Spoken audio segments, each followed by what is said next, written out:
Dios les bendiga, Dios les guarde, bendiciones para todos los que nos ven en el canal. Acá seguimos con ustedes nuevamente en la serie llamada Un encuentro con los avivadores, la cual estamos hablando de George Whitefield.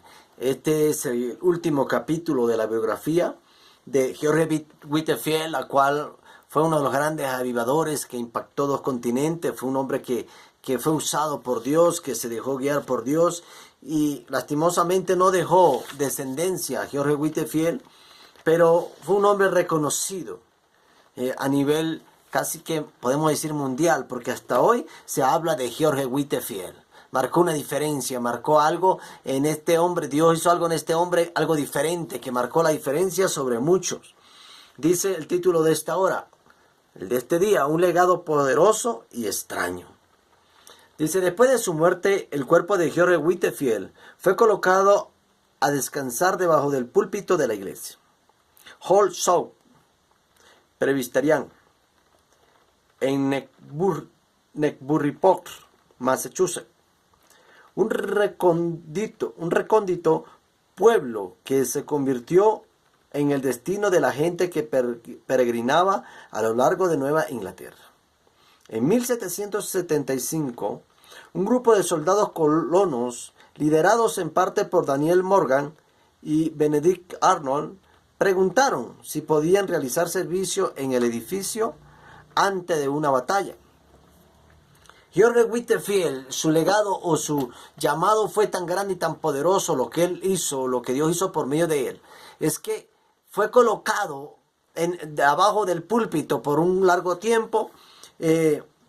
Su cuerpo y los soldados de aquel tiempo que salían a la guerra, que salían a pelear las batallas, los soldados pedían que si podían hacer un servicio donde estaba George Whitefield para irse como con esa protección. Ellos creían que George Whitefield podía protegerlo, eso lo aumentaba a ellos la fe.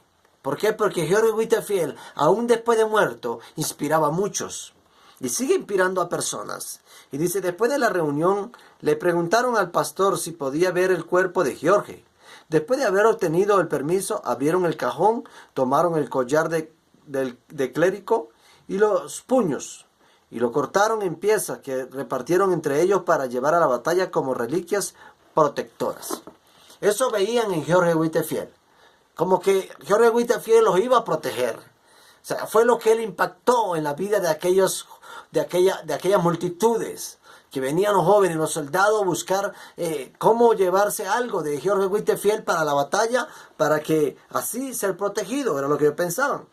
Dice, durante un siglo y medio, el cuerpo y los huesos de George Whitefield continuaron siendo objeto de gran atención. Durante un siglo y medio. El cuerpo y los huesos, su vestimenta, continuó siendo objeto de gran atención de George Whitefield para todas aquellas personas. Dice, Jesse Lee, el metodista apóstol de Nueva Inglaterra, visitó la iglesia en 1790 y notó la lenta descomposición del cuerpo, algo que se creía que significaba la santidad del muerto. Lee escribió, la mayor parte estaba duro y firme. Solo una pequeña parte del cuerpo se había descompuesto. Tomó una pequeña sección del traje y se arrodilló con él a orar. Era lo que Whitefield inspiraba. Aún después de muerto, Whitefield inspiraba algo tremendo sobre la vida de las personas. ¿Por qué? Porque fue un hombre que se dejó guiar por Dios, se dejó usar por Dios. Dice, a lo largo de los años, miles de personas irían a ver el cuerpo y a tomar trozos de tela o de hueso si podían. Abel Stevens, 1815-1897, editor, historiador y clérigo metodista episcopal estadounidense, miró el cuerpo algunos años después e incluso sostuvo el cráneo de George en sus manos. En 1829, los huesos del brazo derecho de George fueron llevados a Inglaterra. Oye, no había o no he escuchado una persona que haya impactado tantas vidas de esta manera. Que usaban los huesos, usaban la vestimenta, iban donde estaba él para hacer algo con aquello que quedaba de George Whitefield. Dice que donde permanecieron durante 12 años los huesos en Inglaterra. Fueron restaurados después con una procesión de 2000 dolientes que fueron a presentar sus respetos. Después de muertos, 2000 dolientes después de años. Finalmente se cubrió la tumba con un vidrio y se instaló un farol para que las personas que fueran a ver a su hueso pudieran entrar a la capilla en cualquier momento y observar los restos sin dañarlos. A pesar de esas medidas, una particular de uno de sus dedos llegó a la Universidad de Drexel, lugar en el que hasta la actualidad, en los archivos metodistas, por último, la tumba se selló con losa en 1933 y se le permitió descansar en paz. Este hombre de 1775 por ahí, para 1973 fue que vinieron a enterrar a George Whitefield. Fue donde vinieron a darle cristiana sepultura y a dejarlo ya tranquilo. ¿Por qué? Porque la gente iba a agarrar tela, la gente iba a agarrar hueso, buscaban la manera porque creían que eso los iba a cuidar a ellos o los iba a proteger.